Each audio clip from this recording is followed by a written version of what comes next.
The live TV, सच सबसे आगे। नमस्कार, द लाइव टीवी आप देख रहे हैं। आपके साथ मैं हूं आदित्य कुमार। सोशल मीडिया पर एक वीडियो वायरल हो रहा है, जिस वीडियो में साफ देखा जा सकता है कि उस वीडियो में एक शख्स है जो ये बता रहा है कि ठाकुर समाज बीजेपी के खिलाफ वोट कर रहा है तो एक साजिश रची जा रही है। और उस साजिश में यह हो रहा है कि एक डॉक्टर साहब हैं जो डिस्काउंट देने के नाम पर, मतलब अपने हॉस्पिटल्स में वो डिस्काउंट दे रहे हैं और ठाकुर समाज के लोगों को बुलाकर डिस्काउंट, उनकी उंगली पर एक निशान लगाया जा रहा है ताकि वो वोटिंग के दिन वोट ना डाल सके। अब बताइए जरा, इस तरीके की साजिशें रची जा रही है। अब इसमें कितनी सच्चाई है इसका दावा तो हम नहीं करते हैं, लेकिन जिस दावे के साथ सोशल मीडिया पर यह वीडियो पोस्ट किया जा रहा है और बातें हो रही हैं, उसको लेकर एक गंभीर सवाल खड़े हो रहे हैं। दरअसल मनोज सरोठिया हैं, उन्होंने एक वीडियो सोशल मीडिया पर पोस्ट किया है। जो वीडियो 8 मई 2024 का बताया जा रहा है। गुजरात का यह वीडियो बताया जा रहा है। गुजरात समाचार करके एक चैनल है कोई, वहां पर यह वीडियो जो है सर्कुलेट हो रहा है। और लिखा क्या कुछ गया वो मैं पहले बता देता हूं। लिखा हुआ है, बताइए इतना कमीनापन कहां से लाएंगे। ठाकुर समाज भाजपा के खिलाफ वोट कर रहा है, इसलिए एक डॉक्टर अपने दर्दियों यानी कि अपने पेशेंट्स को हॉस्पिटल में डिस्काउंट देके उंगली पर काला टीका लगा रहे थे कि उंगली पर काला टीका लगा देंगे, आपको डिस्काउंट मिलेगा। काला टीका जिसका लगा होगा उसी को डिस्काउंट मिलेगा, ताकि वो लोग वोटिंग करने जाएं तब वोट देने का मौका ना दिया जाए। यानी उन्हें जब वोटिंग के समय जब जाएं तो पता लगे कि उनका वोट पहले ही पड़ गया है। ऐसी कुछ चीजें हो रही थी। जरा आप पहले वीडियो सुन लीजिए, क्या कुछ उसमें कहा जा रहा है। गुजराती भाषा में है, आप पहले सुन लीजिए जरा, तो सब आगे बढ़ते हैं। જે કેસ કઢાવવા લોકો અહીંયા આવે છે દવાખાને તપણ ગોતીની અંદર, અને ત્યાં ઠાકોર સમાજના જેટલા લોકો છે પેશન્ટ, એ પેશન્ટ અને હાથે ઓગળી લીટું કરવાની આવું છે, આવું મતદાન કે તમારું મતદાન થઈ ગયું છે, તમારી ફી ઓછી લેવામાં આવે છે, એમ કરી અને આ લોકોને મતદાન થવા દેતા નથી અને લીટા કરી નાખી હતી। જ્યારે અમે ઢુવા મતદાન કરવા ગયા અમારું પેશન્ટ લઈને, ત્યારે ઢુવા પેશન્ટની ઓફિસરે કીધું કે બેનનું મતદાન થઈ ગયું છે, તો અમે તપાસ કરી તો કે લીટું ક્યાં કર્યું કે તપન ગાંધીને ત્યાં।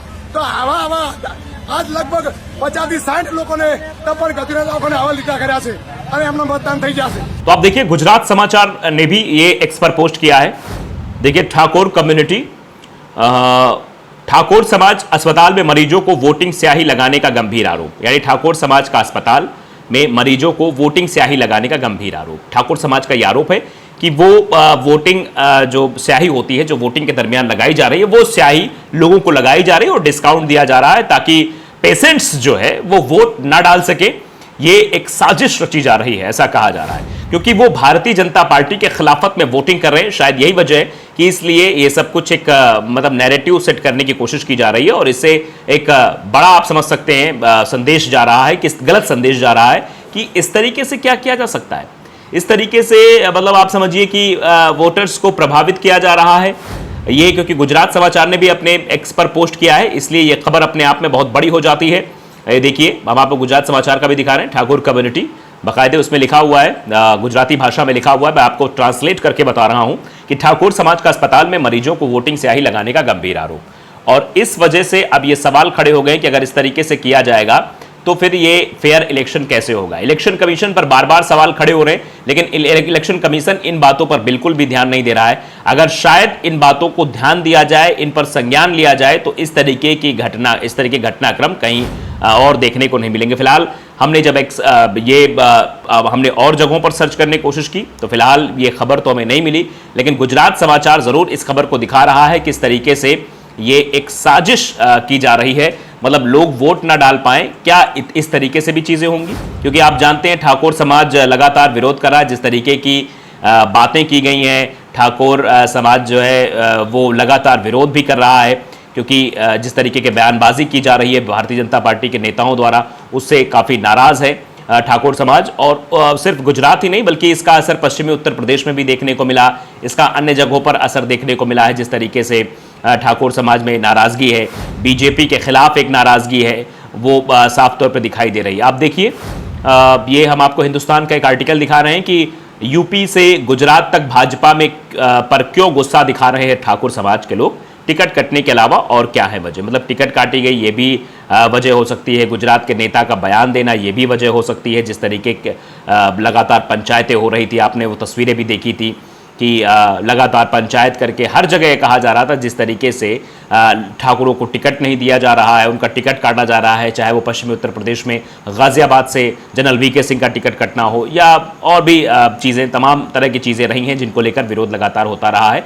और जो बयानबाजियां हो रही थी उन बयानबाजियों को लेकर भी नाराजगी दिख रही थी। भले ही बाद में माफ़ी मांगी गई, कुछ भी हुआ, लेकिन वो पूरी तरीके से ये सेट दिखाई दे रहा था कि ठाकुर समाज जो है लगातार विरोध कर रहा है भारतीय जनता पार्टी का। भारतीय जनता पार्टी के प्रति उनकी नाराजगी है और ये नाराजगी अब किस कदर जा रही है, इसको अपने पक्ष में लाने के लिए क्या इस तरीके की हरकतें भी की जाएंगी कि अस्पताल में जाया जाएगा, अस्पताल में जो वहाँ पर जो मरीज हैं उनको डिस्काउंट के नाम पर उनके हाथ में काली स्याही लगा दी जाएगी ताकि वो वोटिंग ना कर पाए।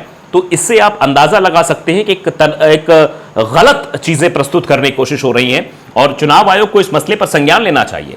चुनाव आयोग को देखना चाहिए कि इस तरीके की हरकत करने वाले लोगों के खिलाफ कड़ी से कड़ी कार्रवाई की जाए ताकि ये लोग दोबारा इस तरीके की हिमाकत तो न दिखा पाएं, इस तरीके की गतिविधि न कर पाएं, क्योंकि लगातार चुनाव आयोग पर सवाल खड़े हो रहे हैं एक के बाद एक। आप देखिए, उत्तर प्रदेश, मध्य प्रदेश, गुजरात जैसे कई राज्यों में भाजपा की बड़ी ताकत का आधार क्षत्रियों को ही माना जाता है। आमतौर पर सवर्णों का समर्थन भाजपा को बड़े पैमाने पर मिलता रहा है और योगी आदित्यनाथ जैसे नेता के उभार के बाद क्षत्रियों का वोट पूरी तरह से भाजपा में शिफ्ट हुआ है। योगी आदित्यनाथ यूपी के सीएम है और ठाकुर बिरादरी के ही है। राजनाथ सिंह डिफेंस मिनिस्टर है। इसके अलावा भी कई बड़े नेता इसी समुदाय से आते हैं। फिर भी लोकसभा चुनाव के जो पश्चिमी यूपी में जो चुनाव हुआ उसमें कई जिलों में ठाकुरों ने महापंचायतें की जिसमें भाजपा के विरोध के ऐलान हुए। सहारनपुर के ननौद गांव, मेरठ के कपसेड़ा, गाजियाबाद के धौलौना में महापंचायतें हुई। इसके अलावा जेवर में भी कई पंचायतें हुई। इन पंचायतों में पश्चिमी यूपी के अलावा हरियाणा, राजस्थान और दिल्ली से भी बड़ी संख्या में राजपूत समाज के लोग पहुंचे थे। इन पंचायतों में मेरठ और सहारनपुर मंडल में किसी ठाकुर नेता को लोकसभा टिकट न दिए जाने पर आपत्ति भी जताई गई थी। ठाकुर समाज की मीटिंगों में कांग्रेस और भाजपा दोनों से ही अपील की गई कि वो ठाकुरों को नजरअंदाज ना करें, लेकिन सत्ता में होने की वजह से भाजपा के प्रति अधिक गुस्सा भी दिखाई दे रहा था। इन पंचायतों को बुलाने वाले कई नेताओं ने कहा कि सहारनपुर से लेकर नोएडा तक किसी एक भी ठाकुर को टिकट ना देना एक गलत संदेश गया है। ऐसे में भाजपा को अपनी ताकत दिखाना चाहते हैं ठाकुर समाज के लोग। वे कहते हैं गाजियाबाद से जनरल वीके सिंह सांसद थे तो इस मंडल में एक प्रतिनिधित्व था, लेकिन अब उनका भी टिकट कटने के बाद गुस्सा बढ़ गया है। मुरादाबाद मंडल में सर्वेश सिंह को टिकट मिला था, उनका भी टिकट कट गया, ये भी नाराजगी थी। यही नहीं, यूपी के अलावा गुजरात में भी क्षत्रिय समाज इन दिनों खासा नाराज है। यही नहीं, मोदी सरकार के मंत्री पुरुषोत्तम रूपाला का जिस तरीके का बयान था, उनका टिकट काटने का अल्टीमेटम भी दिया गया था। उन्होंने एक कार्यक्रम में दलित समाज की सराहना करते हुए कहा था कि जब ठाकुर राजाओं ने हथियार डाल दिए थे और अंग्रेजों से हाथ मिला लिया था तब दलितों ने हथियार उठाया, लड़ाई जारी रखी। ये जैसे ही उनका बयान सर्कुलेट होता है उसके बाद से ठाकुर समाज का विरोध गुजरात में तेज हो जाता है। गुजरात के बाद जैसे जैसे उनका ये बयान सर्कुलेट होता है, मध्य प्रदेश हो गया, राजस्थान हो गया, उत्तर प्रदेश हो गया, तो यहाँ के ठाकुर समाज के अंदर भी नाराजगी का भाव उत्पन्न होने लगा और फिर चीजें और भी बिगड़नी शुरू हो गई। फिर आपने तस्वीरों के माध्यम से भी देखा किस तरीके से क्षत्रिय समाज लगातार सोशल मीडिया के माध्यम से या पंचायतों के माध्यम से या अपनी मीटिंग्स के माध्यम से वो एक संदेश देने की कोशिश कर रहा था कि भारतीय जनता पार्टी को इस बार सबक सिखाना है, भारतीय जनता पार्टी को ठाकुरों की नाराजगी का एहसास कराना है ताकि उनको पता लगे कि ठाकुरों के बारे में टिप्पणियां करना या ठाकुरों को टिकट ना देना, तवज्जो ना देना कितना भारी पड़ सकता है। तो इसे लेकर क्षत्रियों में गुस्सा है। उनका कहना है कि आखिर दलित समाज की सराहना करने के लिए उनके बारे में ऐसी बातें क्यों कही गई। रूपाला ने फिलहाल माफी भी मांग ली, लेकिन गुस्सा थमा नहीं है। इसके अलावा हरियाणा, पश्चिमी उत्तर प्रदेश में गुस्से की एक वजह सम्राट मीर भोज गुर्जर बताना भी है कि सम्राट मीर भोज को गुर्जर बता दिया गया। क्षत्रियों कहना है कि हमने कभी उन्हें लेकर जातीय गौरव की बात नहीं की, लेकिन एक राजपूत राजा को गुर्जर बताना भी ठीक नहीं है। बता दें कि नोएडा में 9वीं सदी के सम्राट की प्रतिमा के अनावरण को लेकर राजपूत और गुर्जर समुदाय के कुछ लोग आमने सामने आ गए थे। उनका गुस्सा अब भी दिख रहा है। तो ये गुस्सा है और गुस्से के बाद इस तरीके की तस्वीरें आना कि गुस्सा है तो उनका वोट इस तरह से कर दिया जाएगा, तो फिर ये भी अपने आप बड़ा सवाल है कि क्या चुनाव आयोग क्या कर रहा है। इस तरीके से अस्पतालों पर इस तरीके के लोग क्रिया करने वालों के ऊपर क्या कार्रवाई होगी, ये सवाल बना हुआ है। तो लाइव टीवी को अगर आपने सब्सक्राइब नहीं किया जरूर करिए, बेल आइकन दबाइए ताकि सच खबर आप तक पहुंचती रहे। नमस्कार। द लाइव टीवी, सच सबसे आगे।